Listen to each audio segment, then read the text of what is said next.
Yo, salut l'ami, j'espère que vous portez bien depuis chez vous. Bienvenue sur la chaîne Dega, la chaîne qui vous partage toutes les actus du rap ivoire.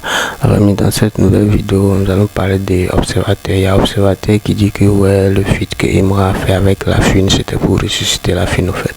Genre, il est en train de dire que La Fouine était mort sur le plan du rap et que c'est le feat avec Imra qui essaie de relever La Fouine. Qu'en pensez-vous de cette vidéo? Il y en a beaucoup qui sont pas d'accord avec ça. Même moi, je suis pas d'accord avec ça.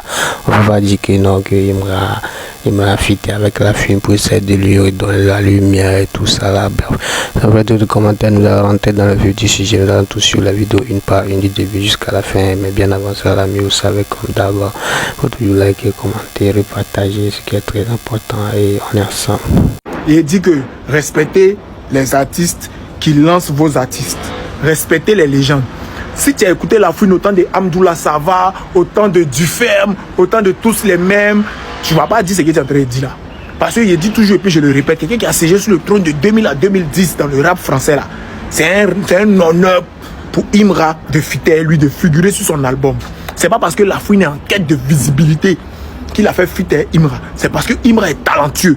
Mettez ça toujours devant. Maintenant, quand il vient, il dit que La Fouine était éteint, donc c'est Imra qui lui a redonné, qui l'a ressuscité. Ça veut dire quoi? Ça veut dire quoi, vieux? Apprenez à respecter les légendes qui font honneur à vos artistes. Parce qu'à travers ces propos-là, vous pouvez décourager certains. Oui, vous pouvez décourager certains. C'est vrai, Imra est talentueux. Imra est fort à sa manière. Mais dit que c'est lui qui a ressuscité La Fouine, je suis désolé. C'est vrai que Imra a une fanbase solide actuellement. Mais côté Europe, là, faut pas négliger les fans de La Fouine. Si c'est en Afrique, oui, nous on est un peu truc, on nous compte pas trop dans les streaming, les way, les bails. Mais reconnaissez que en Bengla, La Fouine a une fanbase solide. Donc ce genre de propos que vous tenez là, il faut bien analyser. Il faut réfléchir avant de parler. Il faut réfléchir, vieux. Tu ne peux pas venir dire ça. C'est qu'il manque de respect. Moi d'abord, je suis un fan de La Fouine avant d'être fan de Chété. Donc il ne peut pas accepter ce genre de propos là. Hé, les amusements, il ne faut pas faire un vieux. Tu nous connais. Il ne faut pas faire on venir vers toi. On venir vers toi, on tomber sur ta position. Toi, tu as nous regardé dans les eyes, et puis tu as nous dit qu'il a ressuscité la carrière de La Fouine, quoi. Vieux, La Fouine s'est mis à part pour préparer son projet depuis très longtemps. Parce que quand il a commencé à bâcher, il est parti au State, là. Il a essayé là-bas. Après, il s'est mis de côté, il a préparé son album. C'est ça, l'album, ça, c'est combien de temps il prépare ça? Ce que vous ne connaissez pas, là, ne venez pas dire des bêtises. Renseignez-vous bien. Vieux, hey, on venir vers toi, On venir vers toi. L'artiste qui m'a poussé au rap, moi, c'est La Fouine. Ah. Ouais. Quand j'étais, les premiers sons rap que j'ai commencé à écouter, c'était les sons de La Fouine, Cherche la monnaie, Reste en chien. Et comment tu viens au rap? Grâce à La Fouine. À qui? La Fouine. Ah. Grâce à La Fouine. Grâce à La Fouine, comment? Le premier son rap que j'ai écouté, c'était La Fouine, Cherche la monnaie. Il t'a inspiré? Le premier jour que j'ai écouté, j'ai fait qu'écouter ça jusqu'en... C'est comme ça que j'ai commencé à rapper. Ça n'a même pas duré. J'ai commencé à écrire toutes les paroles de La Fouine. Après les premiers sons. C'était qui les mecs que tu écoutais tout le temps, que tu regardais? Moi, quand j'ai commencé, j'étais La Fouine. Ok. C'est intéressant ça, La Fouine. J'étais La Fouine. Quand j'écoute La Fouine, je peux pas t'expliquer. Ouais, tu j'ai kiffais. pas toujours ce respect là. Ok. Quand j'écoute La Fouine, je peux pas, même jusqu'à aujourd'hui, quand il sort des projets, à minuit direct, je bouge, je vais voir si je vais avoir la nostalgie ou le truc. J'ai capté. Comment j'ai commencé à écrire des textes, j'ai réécrivais les textes de La Fouine et je changeais certaines parties. Quand j'étais en CM2, 6e, j'ai réécrit les textes, je change des parties, quelques phrases et j'essaie de faire comme si c'était mes textes. J'ai des artistes qui disent toujours que j'ai commencé à rapper à cause de La Fouine. C'est La Fouine qui m'a fait aimer le rap. Salut la team, j'espère que vous allez bien et la team, je pense que vous avez tous vu ça. Voilà, on l'a tous vu dans le courant de la journée d'hier. Désormais, selon le procureur, tous les propriétaires de pages seront responsables et considérés comme complices des mauvais commentaires sur leur page et seront poursuivis par la justice. Franchement, moi je me demande à partir de quel moment nous on est, c'est-à-dire les propriétaires de pages sont censés être responsables de la pensée des autres. C'est-à-dire que nous on est responsables de la pensée d'un autre. C'est incroyable. C'est-à-dire que quelqu'un pense, il vient mettre son commentaire, c'est nous on est responsable. C'est nous on est censé être responsable. Je sais pas, c'est une dinguerie. Je sais pas comment on peut comment on peut penser comme ça? Je sais pas comment on peut poursuivre quelqu'un parce que sous sa page ou sous son post, il y a une autre personne qui est venue commenter de façon désagréable ou bien de façon invectivante ou bien, je sais pas. J'arrive pas à comprendre ce phénomène-là, en fait. C'est-à-dire que moi, je fais un post. Quelqu'un s'élève là-bas, il vient souvent ne même pas parler du sujet en question, il vient raconter autre chose ou déverser sa haine ou appeler à la haine. Et moi, je suis responsable de ça. Moi, je suis responsable de ça juste parce que j'ai fait le post, qui a souvent même rien à voir avec le commentaire en question. Et il y a certaines personnes qui vont me dire, mais non, tu n'as qu'à supprimer. Je suis désolé. Certaines fois, on fait des posts, il y a énormément de commentaires, trop de commentaires. Tu peux pas fouiller, tu peux pas prendre le temps. Souvent, tu as des 500, tu as des 800, tu as des 1000 commentaires, tu as des 1500 commentaires. Souvent, d'autres ont des 10 000 commentaires. Tu vas pas passer ton temps à regarder, c'est-à-dire quel commentaire est susceptible d'être répréhensible par la loi ou pas. Franchement, j'arrive pas à capter. Et puis surtout que tu fais pas un post par jour. Tu es censé faire énormément de posts par jour pour alimenter ta page et tout. Ou énormément de vidéos en ce qui concerne TikTok par exemple. Donc moi je vais prendre le temps par exemple de regarder chaque commentaire. Voir quel conspirateur n'a pas mis un sale commentaire. Franchement, je pense que c'est un peu abusé. Franchement, je pense que c'est un peu abusé. Mais bon, on le sait tous, hein, ça vise à quoi? On sait tous l'idéologie derrière. Mais comme on le dit chez nous, c'est mal fait. Vraiment, c'est mal fait. C'est-à-dire que maintenant, s'il y a des gens qui commentent mal, quelqu'un m'aime pas, il commente mal sur ma page, je suis susceptible d'être répréhensible par la loi. On peut m'interpeller.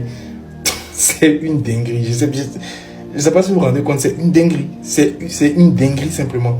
Donc, et les personnes qui commentent mal sous le poste, par exemple, du ministère de la Justice, ou sur le poste du ministère de certains ministres, ou sur le poste même du président, tout simplement. Comment ça se passe?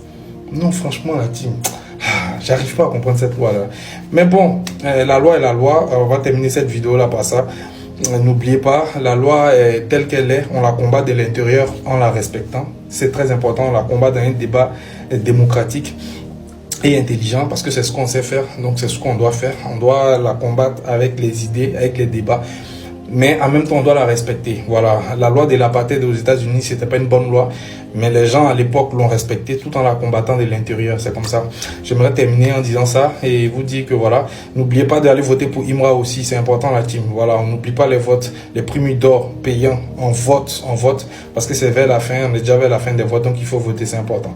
C'est tout ce que j'avais à dire par rapport à ça la team. Dites-moi ce que vous en pensez en commentaire. À bientôt les amis. Je vais vous donner quelques petits trucs. Quand l'autre a fait sortir son son, ça n'a pas duré, il y a un qui a fait sortir son des réponses. Un jour après, l'autre a fait sortir son des réponses, comme si les réponses étaient déjà préparées. Il a répondu net à ce que l'autre a dit, comme si les deux se sont assis pour dire que je vais dire ça, il va dire ça, toi aussi il faut répondre ça, il faut répondre ça. Il y a un, il s'appelle Eric, Eric quoi, je veux dire, Eric Arsène. Il est sur Facebook, il avait fait des vidéos. Il est venu me faire la même analyse sur Snap, je vous jure, il y a quelques jours de cela. Et je lui ai dit effectivement, c'est vrai. Ils se connaissent. Oh, laisse ça. Quand ça a commencé ici, là, on a dit que non, ça peut être un complot, un deal pour faire avancer le rap. Dans les débuts, vous avez dit c'est Doi. Parce que vous étiez sûr qu'on ne peut pas décenser votre artiste. Maintenant que la balle entrée chez les camps, que c'est un complot. Non. Imra et Nabo Clément se connaissent. Bien sûr qu'ils se connaissent. Mais on ne complote pas ensemble pour faire évoluer le rap. Jamais. C'est nous seuls en train de faire évoluer le rap. Ne mélangez pas les choses. Certains gens d'à côté de un, ils peuvent causer avec d'autres gars des nabos de la conspire, ça ne dérange rien. Mais dire que les clashs sont prémédités, c'est faux. Ma chérie, tu mens. Nous, on a un coup d'avance sur vous parce que dans votre bon, il y a des gens qui parlent trop. Il y a des gens qui sont dans nous, notre bon, qui sont dans votre bon, exprès pour prendre les choses de votre bon pour envoyer dans notre bon. Ça, tu sais pas. Bon, comme je ne vais pas montrer les preuves, je vais laisser comme ça. Moi, il n'y a pas dit non de quelqu'un. Il laisse quoi. Mais il a été posé une question. Si tu as répondu à la question, on peut continuer le débat. Mais pourquoi, si c'est un complot, c'est un seul camp qui achète les streams, qui booste les streams? Vous avez eu le temps de faire votre zénith tranquille ici. Vous avez repoussé. On vous a dit non, rattrapez-vous. Vous avez repoussé. On vous a dit rattrapez-vous. Vous avez repoussé. De toute façon, on a donné pour nous là. Non, hein. Non, hein. Vous n'avez pas dit c'est quand vos amis ont le courage de faire quelque chose que vous aussi, vous avez le courage d'aller faire encore. Non, hein. On ne veut pas voir ça, hein. Vous ne voulez pas qu'on mette la main sur vous là. N'allez pas donner date encore pour dire vous allez faire Zénith, hein. Vous avez abandonné Zénith. De toute façon, vous avez abandonné BAE. Hein. C'est quoi? Vous avez abandonné Zénith, hein. On ne veut pas vous voir faire marche arrière, hein. Vous avez dit nous on va aller à droite, vous allez partir à gauche. Allez-y à gauche, hein. Ou bien il n'y a plus de chauffeur pour vous emmener à gauche. Non, hein. Non, on ne veut pas entendre que non. Zénith a annoncé. Non, il n'y a pas ça dedans. Hein. Vous avez dit, vous avez fait stade, non. Faites. Nous, on a relancé pour nous là-bas jusqu'en 2026. Non, hein. On ne veut pas vous. Hey, il n'y a pas de drame, on met la main sur vous. Hein. Attends. Mais pourquoi tous les fans de la conspiration, mais pourquoi ils sont coucou comme ça? Je ne comprends pas. Tu prends moi, il est cool. Tu prends Daddy Choco, là, il est cool. Tu prends le Gucci, il est cool. Tu prends la Puku, il est cool. Tu prends qui encore? Il y a une là. Elle n'est pas skinny, hein. Elle est sèche. Elle est sèche. Un dress spaghetti qui n'ont pas encore mis dans l'eau chaude. Elle est sèche, pardon. Elle n'est pas skinny. On ne sait pas si c'est garçon, on ne sait pas si c'est femme. Il y a une aussi là. Il y a un footballeur qui voulait changer sa vie. Mais à cause de odeur, ils ont mis son corps dehors. Il y a qui encore? Il y a une des jours là aussi là. Elle est baoulée. Et si tu vois sa bouche, elle dirait souris musarène. Bouche les coins. Il y a qui encore? Il y a qui encore? Conspiration. Il y a qui encore? Il y a... Conspiration, vas-y, viens. Le big boss même de la conspiration. Il a changé son nom. Il dit, il s'appelle Big Cesari. Big Cesari. Pourtant, Cesari là, c'est dans la nouvelle école. Benjamin. Jean à l'école du champion. Cesari là, il est grand de taille. Hey. Tu dis, mais toi, tu n'es pas grand. Comment tu t'appelles Cesari? Ah, je ne comprends pas. Toi et puis Cesari là, c'est l'opposé. Comment tu t'appelles Cesari? Normalement, tu dois t'appeler Big Akafor Amake.